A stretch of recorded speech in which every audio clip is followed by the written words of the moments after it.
Se você quer ser como Jesus, lembre-se, ele tinha um deserto, um Getsemane e um Judas. Glória a Jesus. Leonardo Ravenhill essa frase. Eu achei muito interessante. E sem mais delongas, vamos à palavra desta noite. Eu confesso que eu recebi esse convite, acho que foi na quinta-feira, né, pastor? Para poder estar trazendo a palavra. Aí eu estudando. A missionária Amanda esteve lá em casa ontem. Eu falei: Amanda, missionária, eu ainda não sei o que eu vou pregar. Não porque eu não estude a palavra, mas eu só subo aqui para falar algo quando o Senhor falar: é isso que eu quero falar com a minha igreja. Você recebe um convite para trazer uma palavra, você não pode trazer aquilo que você quer. Você precisa trazer aquilo que Deus quer falar com a igreja. E eu falei: enquanto o Senhor não falar comigo, eu não vou fazer um esforço. E essa tarde o Senhor falou comigo o que Ele queria que eu falasse para a igreja. Então, sem mais delongas, vamos na palavra que se encontra no Evangelho segundo escreveu Mateus. E é bom quando é confirmada no culto, né? No meu caso, já foi no ensino bíblico. Glória a Jesus. Mateus 26, no versículo 36 até o 39. Jesus no Getsemane.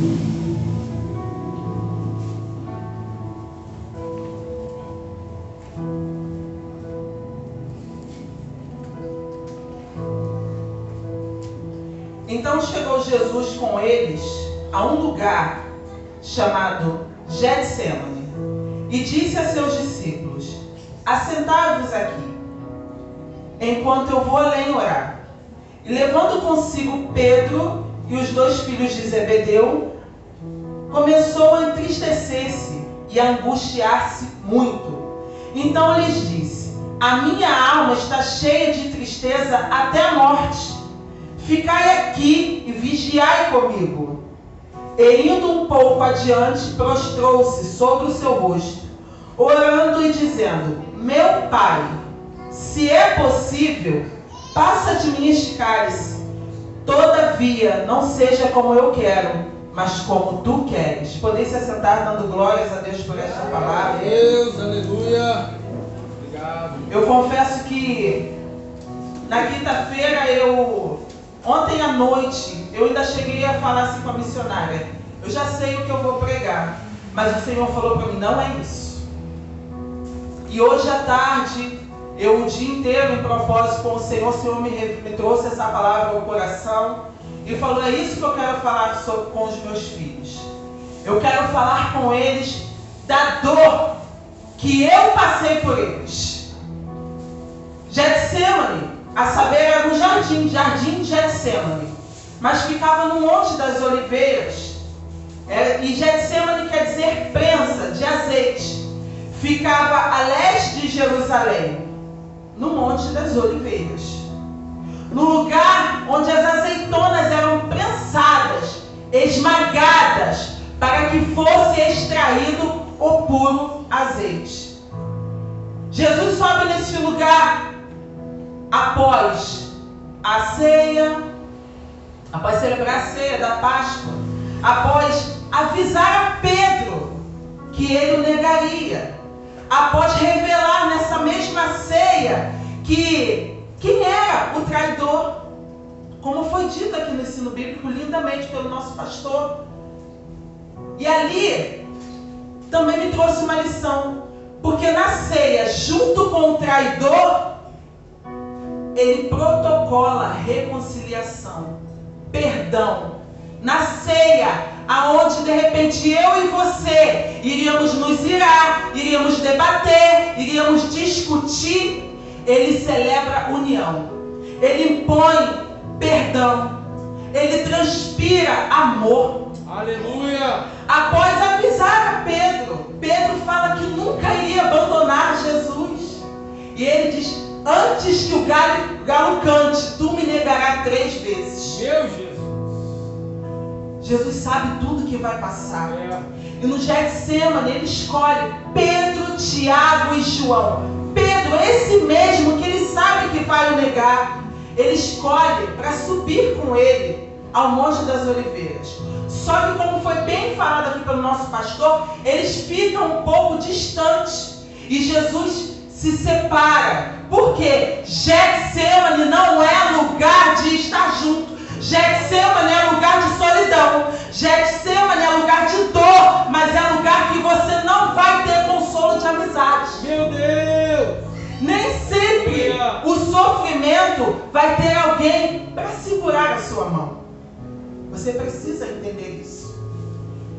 Jesus ora, sente o sofrimento, fala: Pai, se possível for, passa de mim esse cálice, mas todavia seja feita a tua vontade. Glória a Você Deus. está aberto a receber a vontade do Senhor? Nós sabemos que a vontade do Senhor é boa, agradável, é perfeita. Mas de repente essa boa, agradável e perfeita vai vir com uma perda. De repente a boa, agradável, perfeita vai vir com uma traição, como foi o caso de Jesus. De repente a boa, agradável e perfeita vai vir com alguém te negando. Não, eu não sou amiga dela não. Eu nem conheço. De repente a boa, agradável e perfeita vontade do Senhor vai vir ser te colocando num deserto.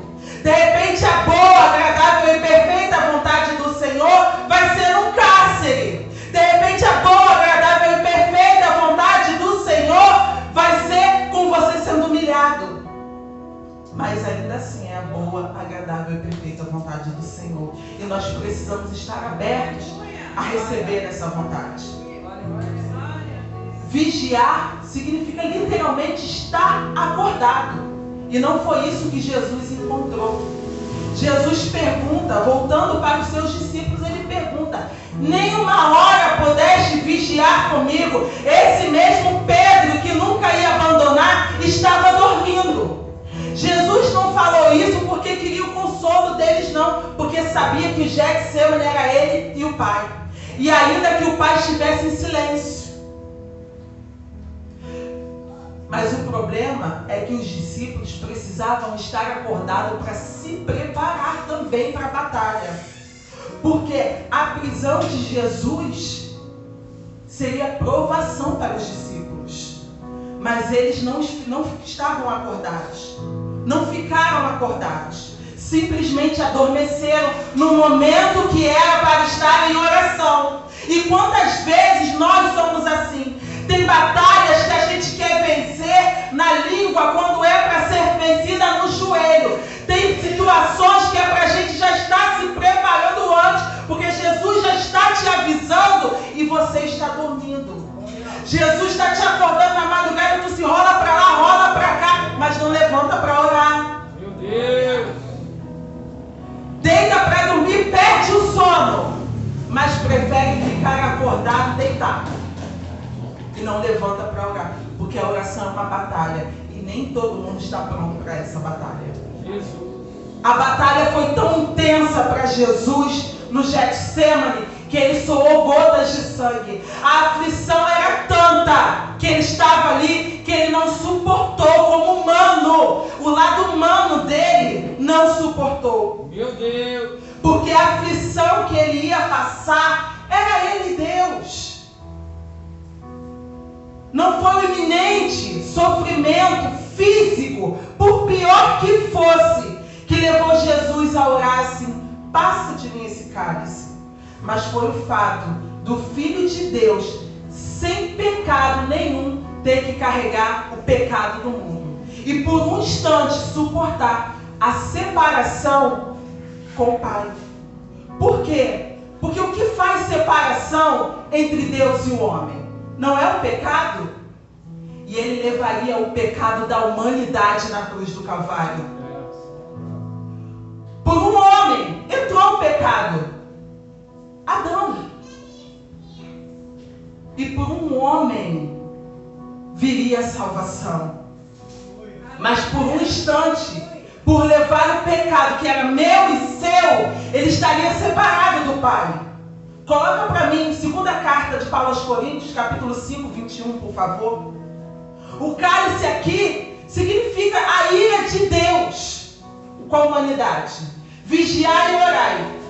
Não, perdão.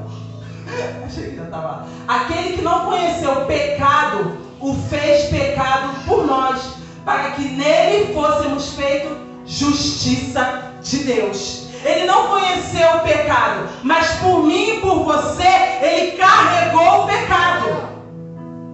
Obrigado, Jesus. Aleluia. O cálice do Antigo Testamento, Jesus se tornou maldição por nós e levou sobre si o peso da ira de Deus. Coloca para mim Gálatas 3:13. A ira do Senhor contra o pecado recaiu sobre ele naquele momento. Os discípulos, Cristo nos resgatou da maldição da lei, fazendo-se maldição por nós, porque está escrito: maldito todo aquele que for pendurado no madeiro. E ele foi. A maldição que era minha e sua, ele carregou. O pecado que era meu e seu, ele carregou. A ira que era para mim e para você sofrer, a ira de Deus, ele sofreu.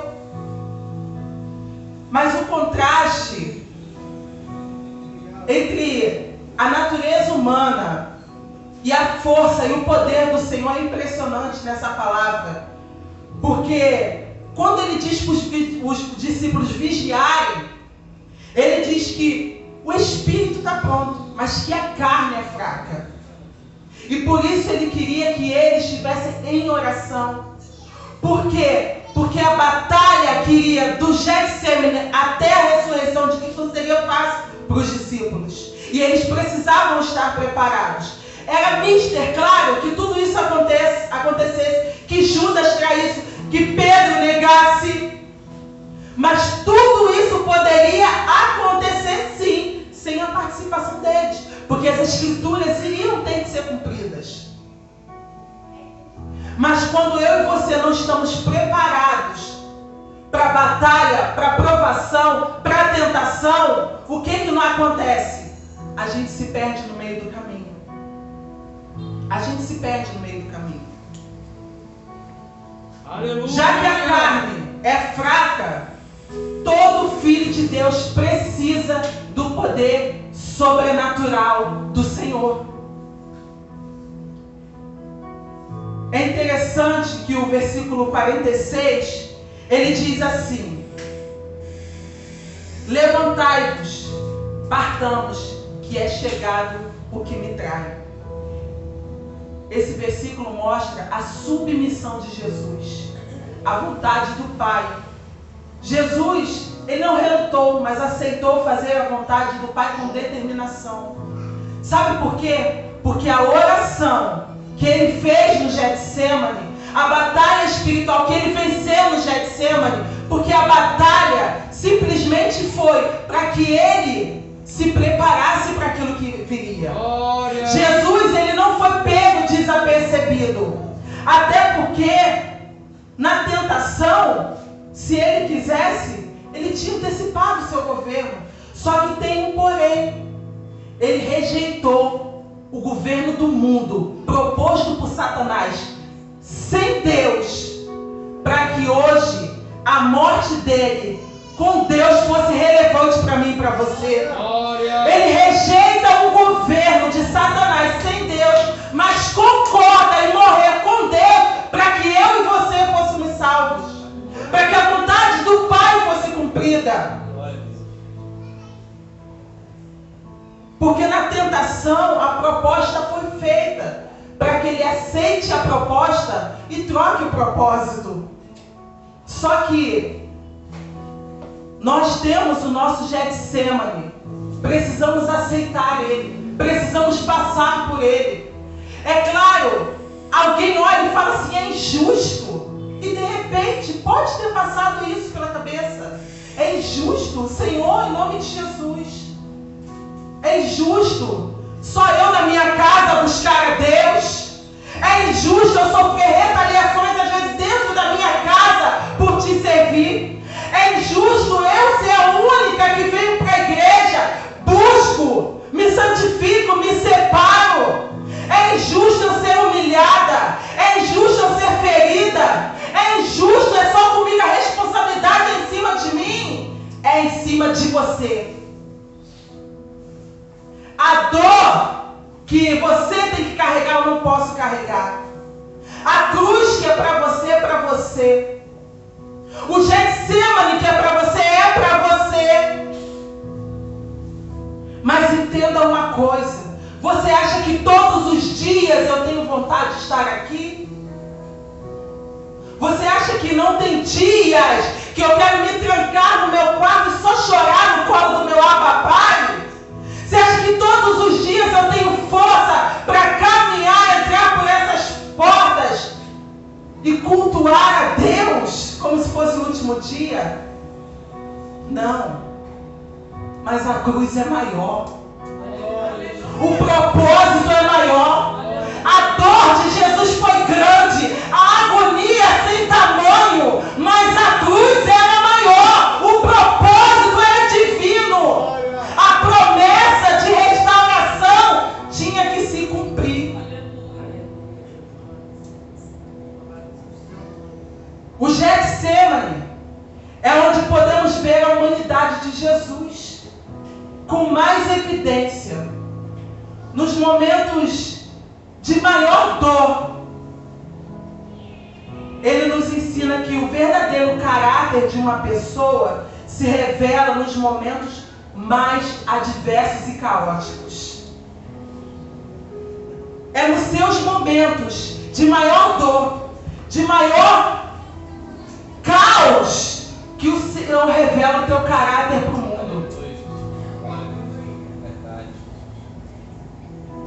Nós, mesmo na dor, nós somos exemplos para outros. Tem dias que a gente chega no nosso trabalho, na nossa escola, como eu e a Adriana estuda lá, cansadas, esgotadas, mas a gente olha para pessoas que precisam de uma palavra. E é muito simples, já seria muito simples a gente chegar lá e falar: não, não sou crente não. Mas sabe qual é o problema? Você fala que é crente, você tem uma responsabilidade naquele lugar. Jesus tinha uma responsabilidade no Getsemane. Obedecer ao Pai. Obedecer aquilo que Deus tinha com ele e com o mundo. Aleluia! Aquilo que Deus tinha comigo e contigo.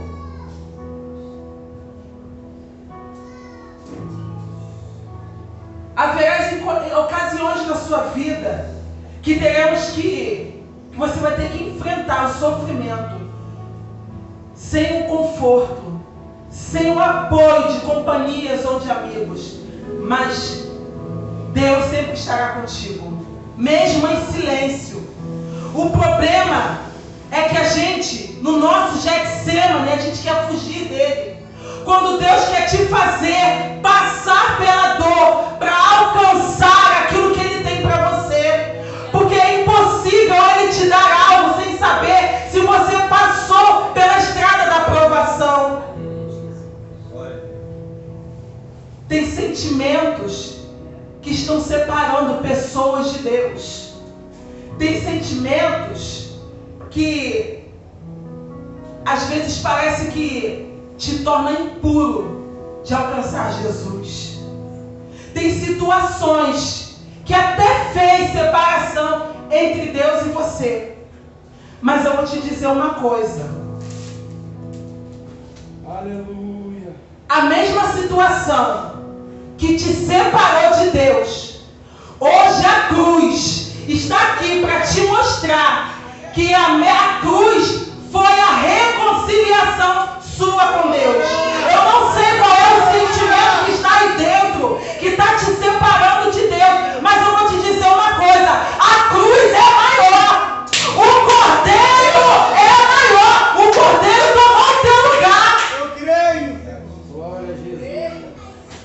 Jesus se levanta daquela batalha de dor, de oração, de intimidade com o Pai, ainda que não tivesse Gabriel ouvindo respostas. Mas ele sabia que a missão era muito maior. Ele levanta daquela batalha de oração, liberto dos seus temores, liberto das suas aflições, consciente do alto preço que ele tinha que que pagar, mas resolvido quanto à sua missão. Resolvido quanto ao caminho que ele tinha que trilhar para te salvar. A contaminação espiritual, minha e sua, não é por fora. Às vezes a gente olha para uma pessoa, irmão, e vê ela assim, e intitula pelo que a gente vê por fora. Só que a contaminação espiritual é dentro. A purificação não é de fora para dentro, é de dentro para fora. A gente olha para alguém, nós seres humanos, nós temos um olhar de julgamento. Nós temos um olhar de apontamento. E a gente precisa parar com isso, porque o sacrifício de Cristo foi por mim, por você e por todos. A morte de Cristo tem o poder de purificar a mente e a alma no corpo humano. Quando Ele entra para fazer a diferença. Ele não é como eu e você, que pega uma pessoa pelo braço. Não, você vai para a igreja, você vai ouvir a palavra, você vai sentar lá querendo ou não, e quer convencer o outro com as nossas palavras. Não. O encontro dele é transformador.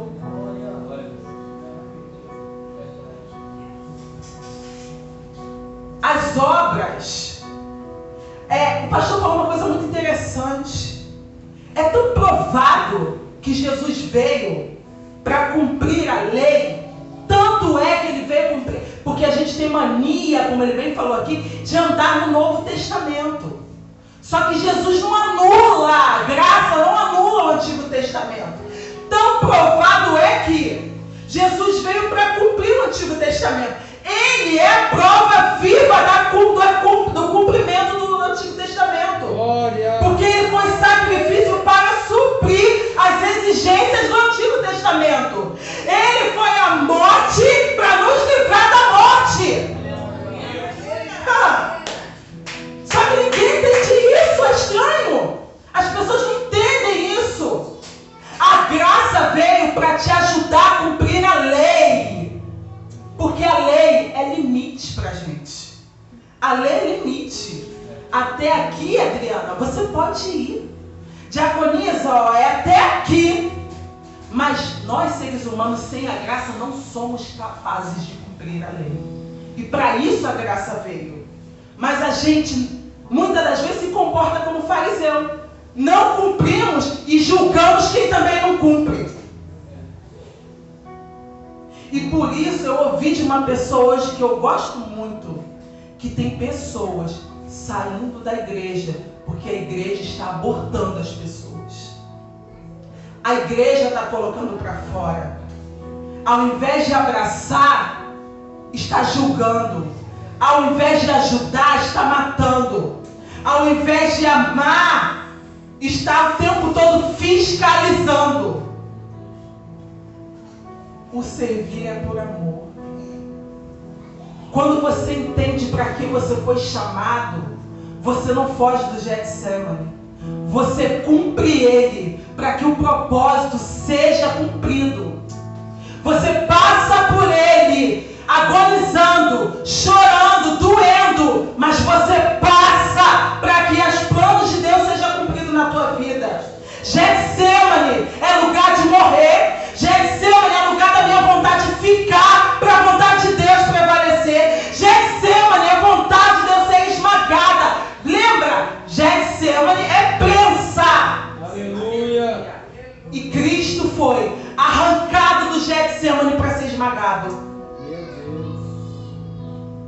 Para que o sangue dele nos purificasse de todo o pecado.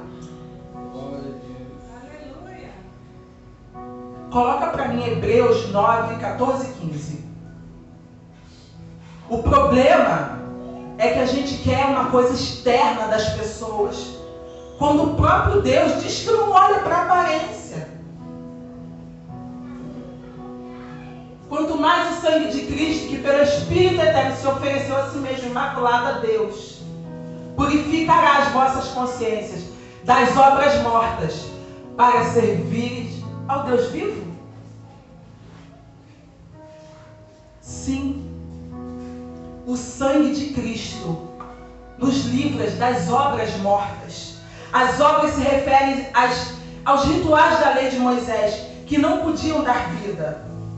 Ao se apegar a Cristo para a purificação, podemos servir a Deus vivo e verdadeiro, sem mancha, sem culpa. O sangue de Cristo te purifica da culpa. O sangue de Cristo te limpa do pecado. O sangue de Cristo te torna livre.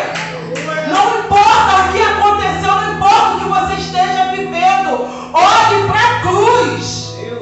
Quando João Batista está lá batizando, quando ele vê Jesus, ele fala: eis o Cordeiro de Deus que tira o pecado do mundo. Toma posse disso. Antigamente era preciso ritual. Ele não veio para anular a lei, mas ele veio para ser a lei. Ele veio para ser o sacrifício vivo por mim e por você. Ele veio para que não precisasse. A morte de Jesus anula todo o sacrifício. Ele foi o substituto. Após o Getsemane, ele foi esmagado, foi chicoteado, foi cuspido, como o pastor Roberto bem narrou aqui. Mas ao terceiro dia, ele ressuscitou. E hoje está com o Pai, mas não te deixou só. Ele foi, mas deixou o Consolador, o Espírito Santo que te convence do pecado, da justiça e do juízo. Ele não te deixou órfão. Ele te deixou a cruz vazia, para você entender que Ele vive e por você Ele se fez maldição. A cruz está vazia. Quem era para ser morto já foi. Então não se mortifique pelo que aconteceu na tua vida. Não se culpe, tire o jugo da culpa. Tudo que te separava de Cristo acabou. O véu se rasgou, o acesso está livre. Tira tudo que te impede de chegar a Ele. Qual é a mágoa que te impede de alcançar a Ele? Qual é a falta de perdão que te aprisiona? Aleluia. O sangue de Jesus te purifica. O sacrifício de Jesus te torna livre. A cruz é maior. A cruz é maior. Todas as vezes eu estava vindo para a limpeza, eu não entendi naquele momento qual era a mensagem que Deus queria para a igreja. Mas quando eu estava vindo para a limpeza da igreja no sábado, e eu pensando em alguns problemas, eu falei: Senhor, me dá força. Me dá força. Tem hora que parece que eu não vou aguentar. Tem hora que parece que eu não vou suportar. E aí o Senhor falou dentro de mim: a cruz é maior. A cruz é maior. O propósito é divino. A promessa está de pé. É salvação. Você quer herança maior do que essa? Você quer herança maior do que essa? É salvação. Deus deixou um testamento. E por isso, o dono do testamento tinha que morrer. Para que você recebesse herança. Para que você recebesse a herança. O dono do testamento tinha que morrer. Porque não se recebe herança de quem está vivo. Naquele momento tinha que haver a morte. Mas aquele que conheceu a morte, conheceu para que você não conhecesse. Tem que valer a pena. Faça a cruz valer a pena. Porque quando Ele foi para aquela cruz, Ele investiu em mim e em você. Deus deu o que Ele tinha de melhor por mim e por você. Então não se dê pela metade. Não aceite menos do que Deus tem para te oferecer. Não aceite uma vida aprisionada a sentimentos que vão te levar para o inferno. A gente precisa pregar: o inferno não existe. É real. Você hoje tem acesso à liberdade. Você tem acesso à liberdade. O véu se rasgou. Está consumado. Aleluia. E ele ressuscitou. A cruz é maior. Aleluia. A cruz é maior. Esse é o tema. Pois é. A cruz é Eu ia falar maior. do Gabriel, esqueci. Aleluia. Esse é o tema. A cruz é maior. O problema é que a gente pega as salvações, os problemas. A gente pega as afrontas. A gente pega as piadas. A gente pega o sofrimento. A gente pega a depressão. A gente pega a culpa. A gente pega a mágoa. Largue isso e pegue a cruz. Meu Deus. Largue isso e pega a cruz. Aleluia. Largue isso e pega a cruz. Senhor, hoje eu não posso te buscar. Hoje eu não estou animada para ir para a igreja. Eu não tenho vem sem vontade mesmo. Não é todo dia que a gente quer vir. Não é todo dia que a gente quer se ajoelhar para orar. A batalha é grande, né, Gabriel? Gabriel pregou sobre isso aqui. A batalha é grande para a gente ajoelhar e orar, irmão. O inferno não quer que você se ajoelhe para que Deus se levante em teu favor. Não quer. Só que quando eu penso em parar, quando eu estou lá no meu Getsemane, isso se compara de Jesus. A gente não está aqui comparando dor, porque de Jesus não tem como. Nenhum milagre se compara o milagre da salvação. Nenhum. Mas quando a gente sente o peso da dor, quando a gente sente o peso da casa desmoronando, quando a gente sente o peso daquilo que nos aflige, quando a gente vê o caos, quando a gente se vê sem saída, se apega à cruz. Se apega à cruz. Tem hora que eu falo, Senhor, não vai dar, e Ele fala, a cruz é maior. Tem horas que eu não consigo, acho que não vou conseguir, eu te levanto. A carne é fraca, mas o espírito está pronto. Se ajoelha, ora, me clama, eu me levanto. Só que a gente precisa movimentar a mão de Deus. A gente precisa entender que para ter uma ação no céu, tem que ter uma reação no céu, tem que ter uma ação na terra. Tem que ter uma ação na terra. Todo mundo olha para você e fala assim, coitada, que semblante é esse? O que está acontecendo na casa dela? Ninguém acredita que o teu filho, a tua filha vai ser salva. Ninguém acredita que o teu casamento vai se propagar e vai adiante. Ninguém acredita que o teu filho vai estar aqui pregando. Mas a cruz investiu nele. A cruz é maior. A cruz investiu. Deus não deu o filho dele, o que ele tinha aqui de melhor, para que a tua casa se perca. Não adianta. Deus tem promessa contigo, e a promessa alcança a tua casa. Lembra de Israel? Lembra de Israel? Quando Cícera foi se esconder na casa dela, eu falei isso aqui. Cícera foi se esconder na casa dela, porque a palavra vai dizer que ele tinha paz com o esposo de Cícera, o inimigo de Israel. Na casa de Israel tinha uma aliança com o mundo. Mas Deus é Deus que não deixa ninguém enganado. Entrega Cícera na mão de Israel. Não importa a aliança errada que tem na tua casa, a nova aliança, a cruz salva a tua casa. A cruz alcança. Não adianta. Não importa. Deus é Deus cumpridor de promessas. Eu vou falar uma coisa, não importa a circunstância, porque o nosso problema é olhar para a circunstância. A gente não pode olhar para a circunstância. Nós não vivemos pelo que nós vimos. Nós não vivemos por vista. Nós vivemos por fé. E se você crê naquele que morreu na cruz e que ao terceiro dia ressuscitou, você crê na salvação da tua casa. Você crê que Deus morreu para que a tua casa fosse salva. Jesus morreu para que a tua casa fosse salva. Aleluia. Deus não ia dar o único filho dele para que a tua casa se perdesse. Só que tem uma coisa: Deus não se força a ninguém.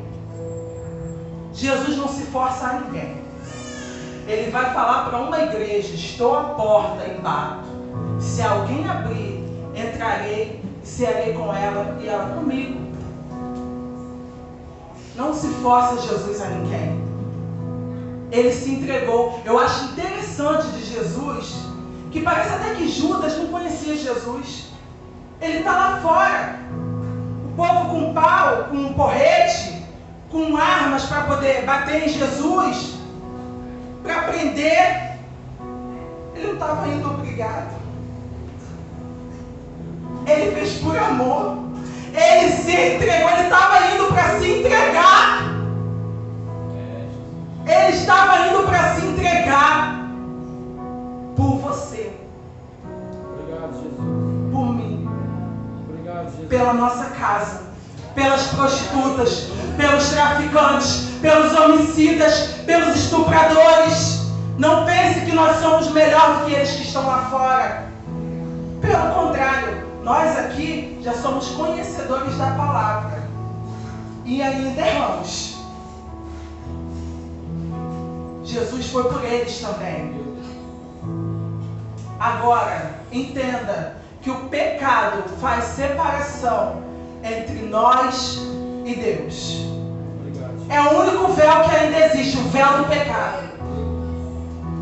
É ainda o véu que existe da separação, é o pecado. É a única barreira.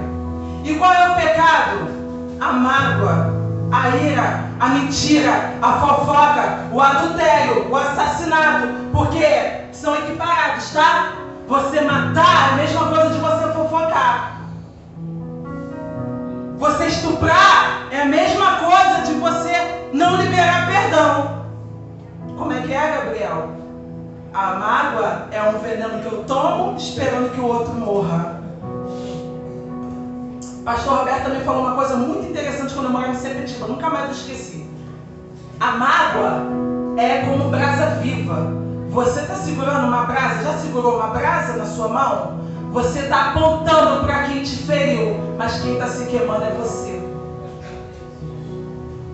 E a mágoa também te leva para o inferno. A falta de perdão também te leva para o inferno. Não preciso te falar isso.